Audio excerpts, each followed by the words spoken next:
Welcome to Improve Your English Writing, video number 56.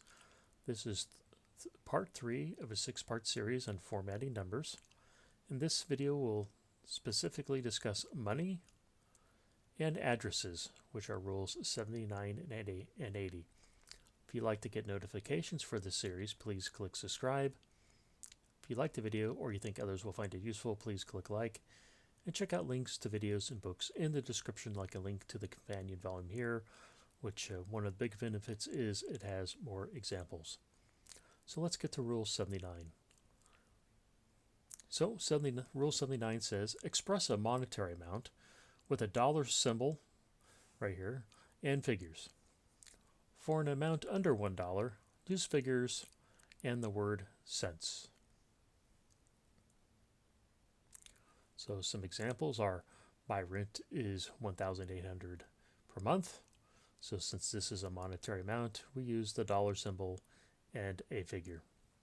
And also, like with the first rule, we use the comma separator for the thousands. The wholesale cost for the stationery is $1.43. So here we have a monetary amount, so we use a dollar symbol and the amount expressed in figures. That large can of tomato sauce is only 79 cents. So monetary amount is under $1, so we use figures and the word cents. In word style, though, you spell out isolated monetary amounts that can be written in one or two words, plus the words dollars or cents. So some examples are 35 cents, $19, and $3,000. So here we have isolated. If these were isolated, I know I just wrote out the numbers without separate examples. But here's one word. Here's two one-word examples, because remember, a hyphenated word counts as one word. So one word, 35, 19, and a two-word isolated monetary amount can be spelled out with the words dollars or cents.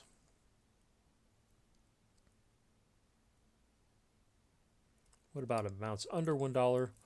So for an amount under $1, remember we use figures with the word cents, which was in the original rules, unless a consistent format requires a decimal amount.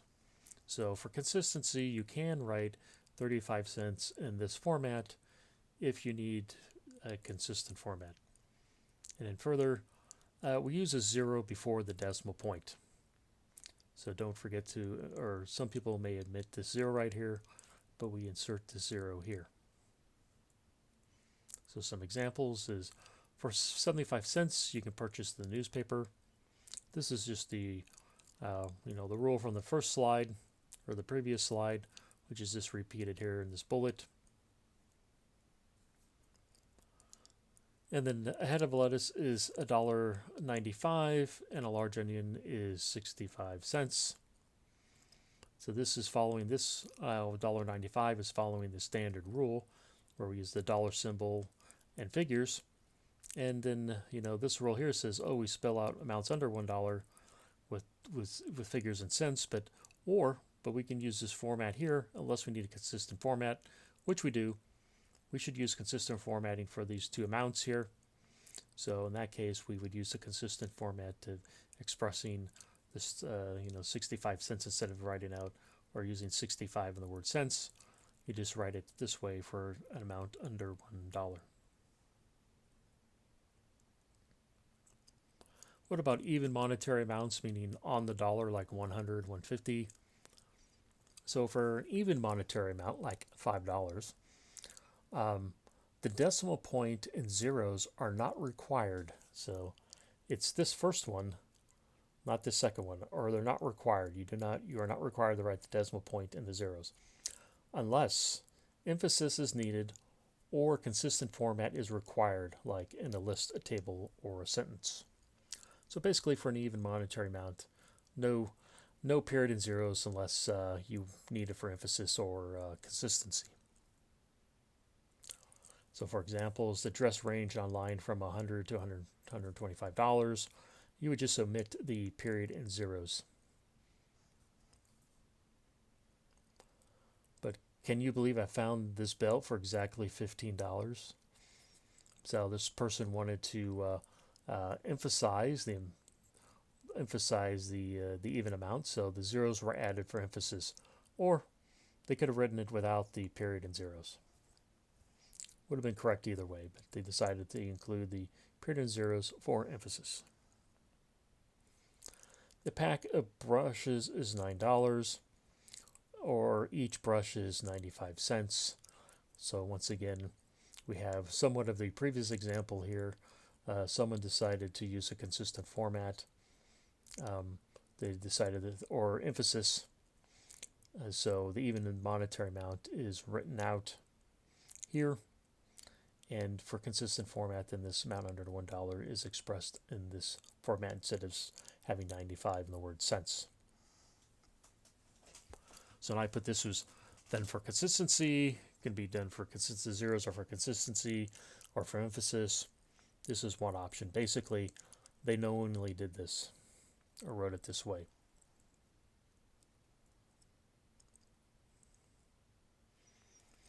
So rule number 80, or moving on to rule number 80, use figures to express the to express the address number and zip code in an address.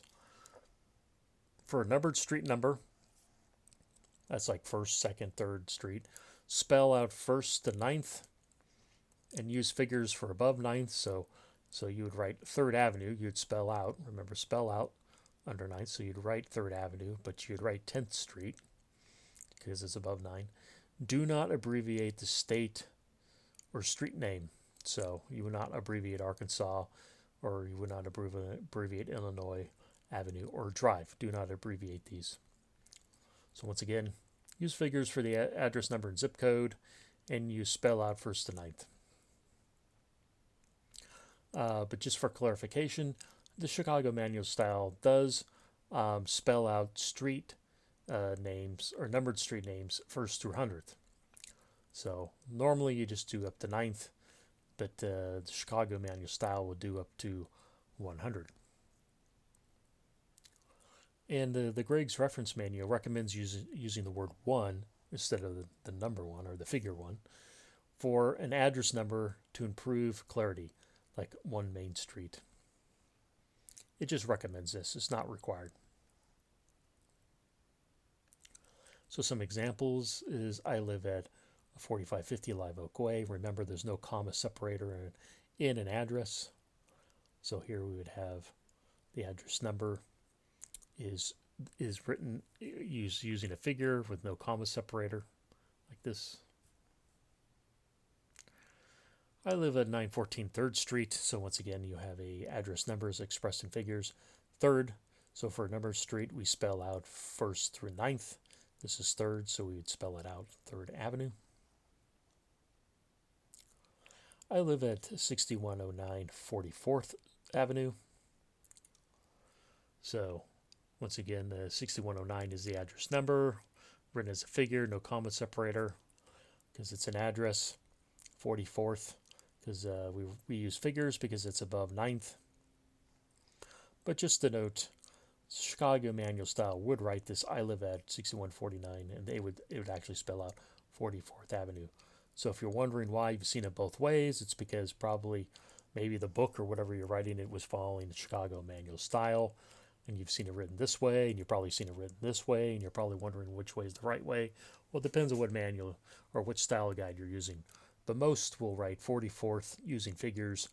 Basically, it's the Chicago manual style that will write out 1st through 100th.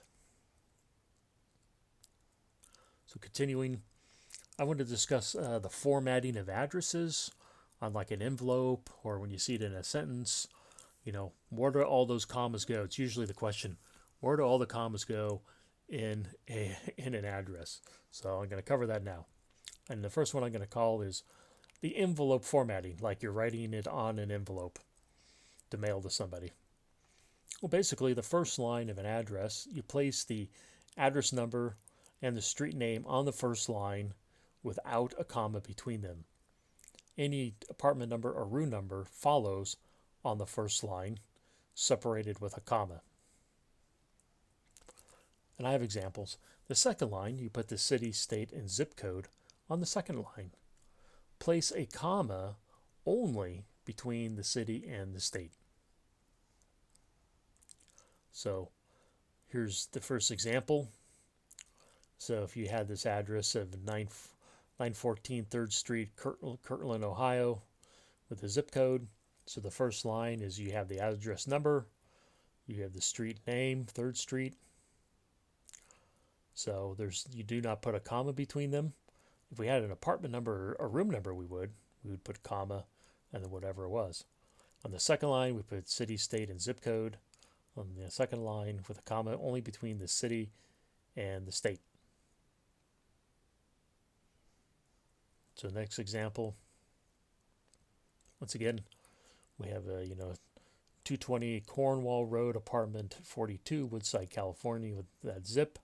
So once again, on the first line, you put the address number with the street name, and then any apartment number, which you have here, follows on the first line separated with a comma. So we put comma, apartment number. On the second line, we put city, state, and zip code with a comma only between the city and the state, which we have here.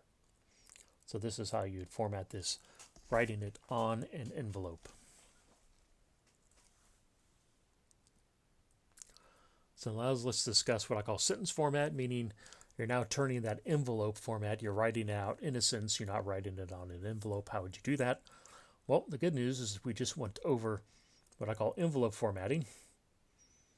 So the sentence format is basically the envelope format with a comma inserted between the line break. And you put a comma after the zip code if the address is mid-sentence. So once again, let's say you had this. How do you translate this? Remember, use the envelope format. And then you would just put a comma after the line break. So that means you'd put a comma after street here. And you put a comma after the zip code, so right here, if it was mid-sentence. So let's write it all out like it was in sentence, like my address is 914 3rd Street. Remember, then we put since this is the line break, comma, Kirtland, Ohio, this zip code here. So we retain the commas. So I should have said specifically we do retain the commas from the envelope format. So we did retain this comma here between Kirtland and Ohio, because this is part of the envelope format. We retain that in what I call the sentence format. So this is how you'd write this out if it was all in a sentence. What about the, from the previous example, how would you all write that out in a sentence? If you said use this long address as for all my correspondence, then once again we have we have the first line where we retain the comma format, because all this, and we had comma, the apartment number. So here's the first line where we retain the commas. Then we put a comma at the line break, so after 42. Then we put the next line and we retain the commas. As you can see, we just stuck that there. And then we put a comma after the zip code if it's mid-sentence, which it is mid-sentence, then we put a comma here. So that's how we would take this address, and if we were to write it out just in a long sentence format, that's why it's called sentence format. If you were writing it in a sentence, that's how you would write it.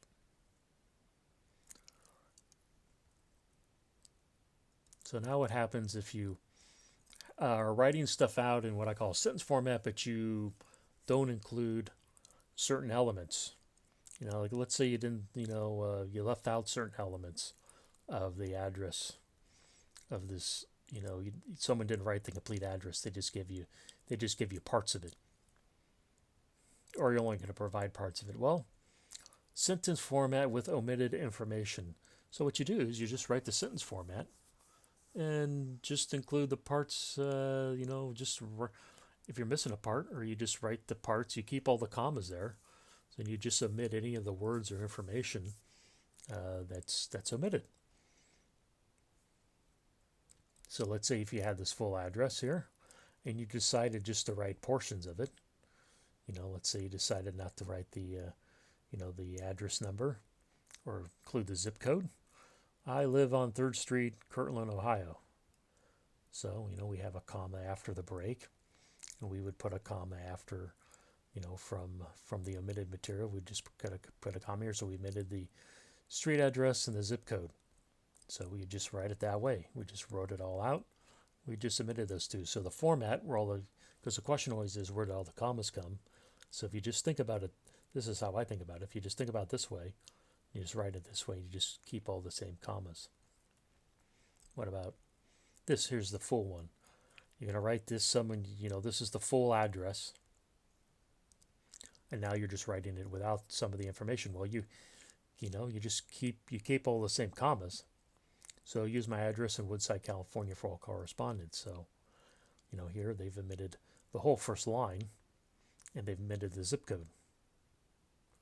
So we know that a comma comes between the city and the state, and we know if the address comes mid-sentence, we put a comma there. So we put a comma here. So that's how you write. If someone just were to say, use my address in Woodside, California, that's how this translates.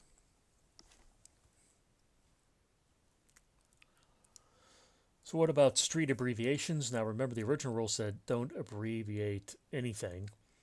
But of course, do not abbreviate street names in formal writing unless it is contained in a list table or bibliography. So you are allowed to abbreviate. You're also allowed to abbreviate in informal writing. So, and the AP, I should say, and the AP abbreviates the street name when the address number is included, like 1600 Pennsylvania Avenue. So it won't write it out in full. And of course, an abbreviation on a mailing envelope is acceptable, probably preferred. So what are some of the common abbreviations for street abbreviations, like Avenue, here, AVE period, Boulevard, BLVD period, Court, Drive, Lane, Road, Street, and there's more. You can probably look them up. But these are the more common ones. These are the common abbreviations that you'll find. So these are appropriate, they're not appropriate in formal writing in the running text, but they are. But if it's in a list table or bibliography, you can abbreviate. And in formal writing, also people are going to abbreviate. So these are the appropriate abbreviations. And the AP also does abbreviate. So what about northeast, south, or west? If it's included in an address, well, once again, do not abbreviate these words unless it's contained in a list table or bibliography. Of course, you're going to see it abbreviated in informal writing. And the AP also abbreviates these words if the address number is included, like 562 West 43rd Street. Now, I know I haven't defined the abbreviations, but it will abbreviate if the address number is included. And of course, abbreviation on a mailing envelope is acceptable and probably preferred. So you abbreviate north with an N in a period, east E period, south S period, and west W period. So what about state? U.S. state abbreviations. Do not abbreviate the state name in formal writing unless contained in a list table or bibliography. Of course, people are going to abbreviate state names in informal writing. And the AP also abbreviates the state name in a complete address, so like 914 3rd Street, Kirtland, Ohio. So instead of spelling it out, it will just use the abbreviation with the zip code. And an abbreviation on a mailing envelope is acceptable. Once again, I can say probably strongly encouraged. And improve your English writing list the abbreviations for the U.S. states. So, and you can look them up. If you're looking for an abbreviation for a U.S. state or a U.S. territory, you can look it up online. But the book does provide the U.S. state abbreviations. So that's for this video. If you want to get notifications for this series, please click subscribe. If you liked the video, please hit like and check out links to books and videos in the description.